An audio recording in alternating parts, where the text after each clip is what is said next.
Hi, this is Gail with Beaded Jewelry Diva, and today we are going to finish up this wave bracelet. It is our Freeform Peyote, and for this particular video we're just going to do the embellishments along the side. If you haven't seen the video for part 1, which is making the base bracelet, I'll put a link to that. So this is just going to be doing the embellishments. I hope you will enjoy this, and this is a lot of fun, and once again it's a bead soup project. Yay! If you do enjoy this video, please give it a thumbs up and subscribe to my YouTube channel. Otherwise, let's get started with making the embellishments. Here's what we need for this part of the bracelet tutorial. You're going to need your finished wave bracelet, and this is what we did in part 1. Then you will need some more of your bead soup, and you can see here I've got a bunch of different stuff. I've probably got more of the larger beads in this one. I even have some gemstone bead chips and everything, and I'll decide if I want to use them. I have Power Pro. I'm using 5-pound test. You can use Fireline 6-pound. That would work great. I have a beading needle. This is size 11, and I have it threaded already. And of course, trusty pair of scissors. So the first thing I've done is, you see how this end has some, I don't know, it's kind of empty. Now I did this deliberately because, like I said in the very beginning video, if I decide that I need to add or subtract beads because of length, I can do that. And now I'm going to go back in and embellish it a little bit so it flows a little bit better.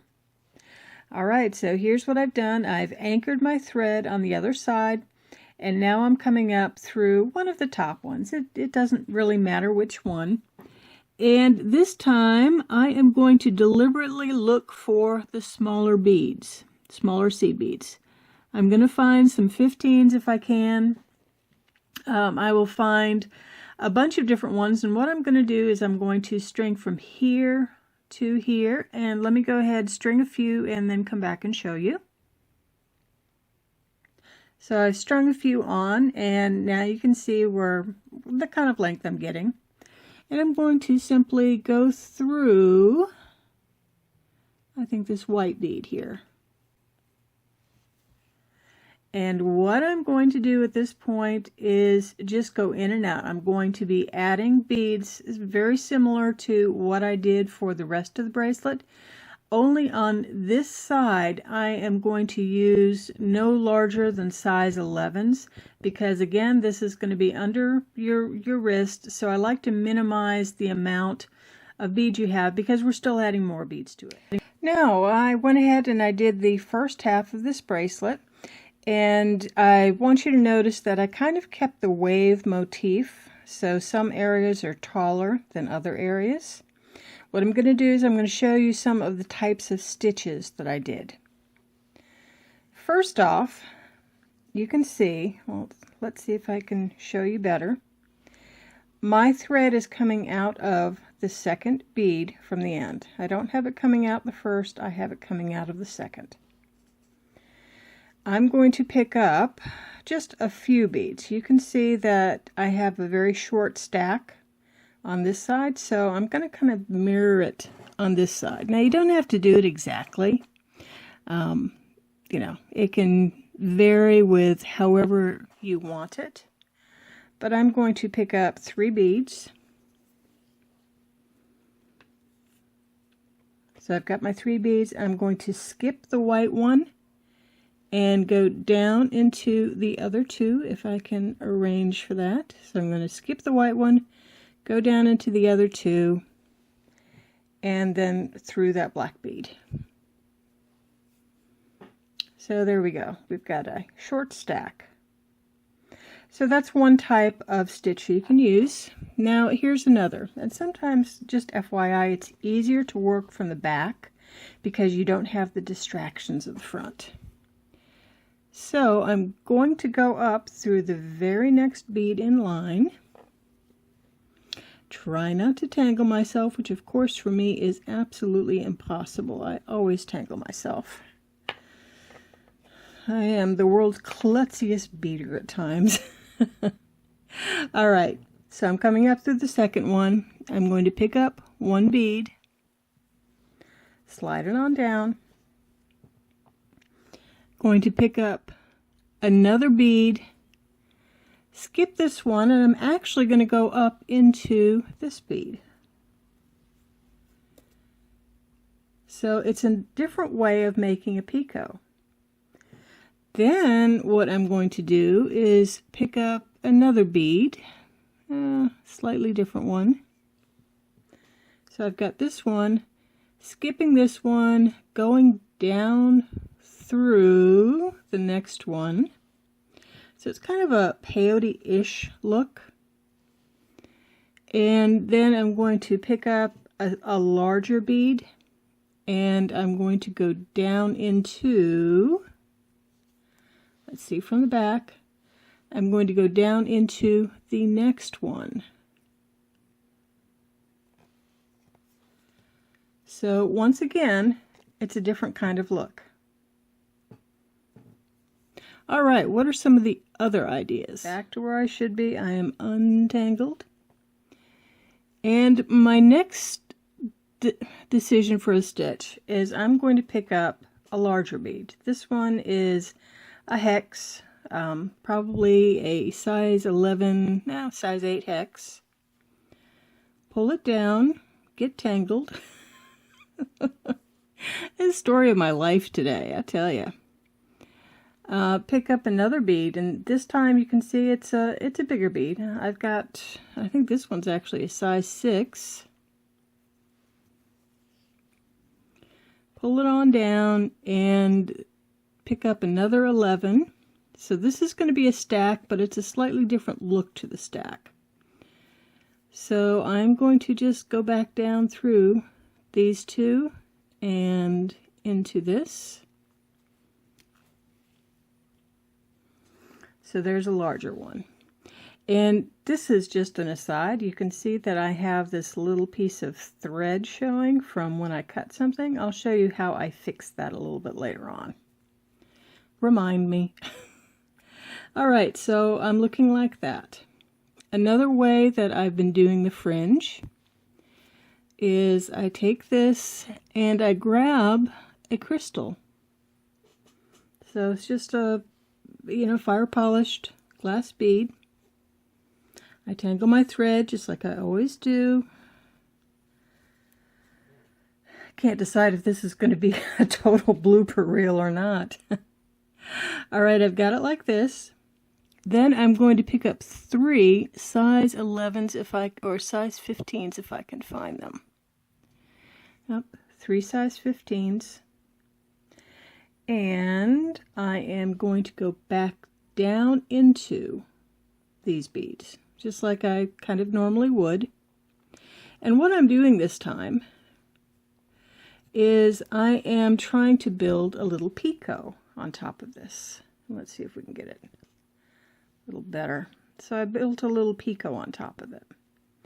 Now, as you can tell, I'm starting to go ahead and wave up some. So I'm getting taller as I go through. What else can we do? We can take this, whatever it is, out of there. Some of the other beads. I have a cube bead. I can use a cube. And since I'm trying to get taller, what would be a good one to put on it? Against a cube, I don't know, I think a size 8, not that size 8. The reason being is it had a size 15 stuck inside. Alright, I've got these two, and I'm going to pick, I think an 11. And I'm once again going to stack. This is another great way of, using your bead soup, and especially those gemstone chips. I buy like a ton of them, and then I never know what to do with them. Now, I do have a video on what I call my slink stones, and you do see where I use some gemstone chips there. But let's see. Okay. I'm going to get this, I think this really is a size 8. And excuse me while I curse my luck with this. I will be right back because I pulled my thread out. Okay, so I've got a size 8, I believe. I've got my needle and thread. I'm going to pick up, I think, one more bead, and then I'm going to pick up one of my gemstone chips. Now I'm going to go ahead and do a stack on this one, and let me show you with the gemstone chips, you know that sometimes they just kind of get real wonky. Don't worry about it. This is Freeform. You don't have to worry about wonkiness for the most part. A couple more different stitches. You can see I've got a little bit more done. Now let me show you a stitch that I particularly like. I'm going to pick up a size 8, and then I'm going to pick up a random set of size 11s. So I think I'm going to pick up 4. And that may change. Let's see. Yeah, 4 looks about right. I'm going to pick up a stop bead, and I'm going to try to find a size 15 for my stop bead. So this is going to be my turn bead. I'm going to go back down through 3 of the size 11s.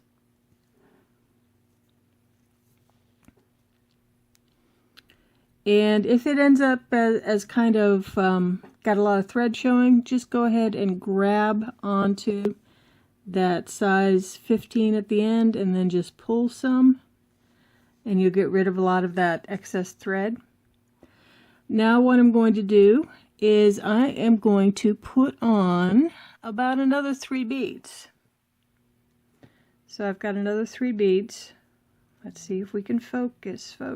There we go, another 3 beads.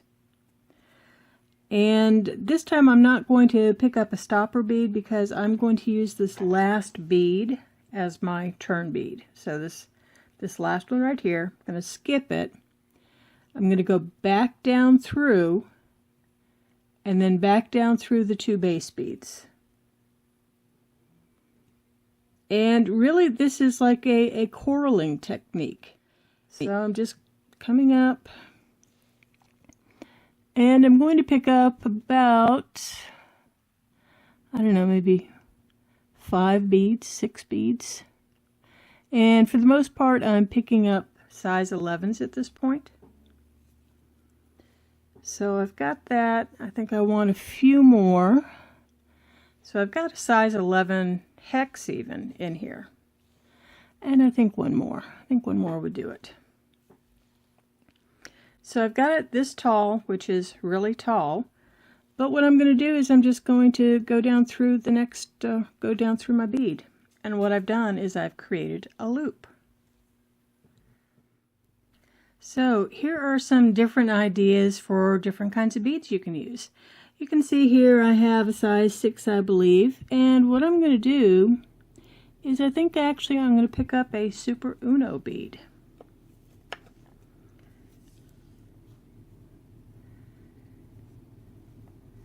And you see the Super Uno bead kind of sits to the side like that. So what I might do is I might actually pick up a second Super Uno bead.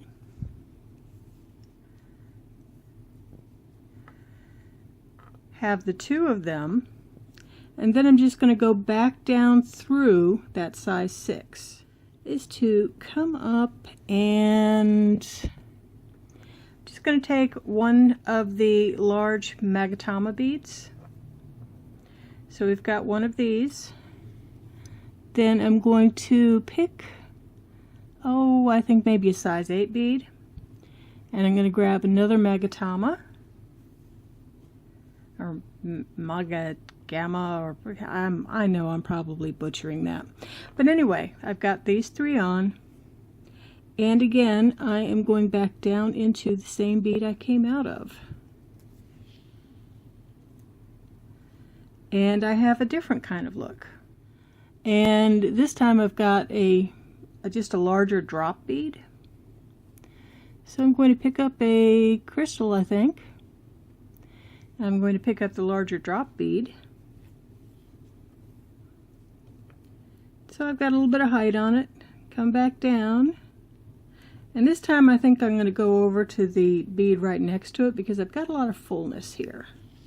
I am going to pick up a large cube. And hopefully I'm catching all this on camera. Oh my. And I'm going to pick up one of these triangle beads. I'm going to put a size 15 seed bead in between each triangle.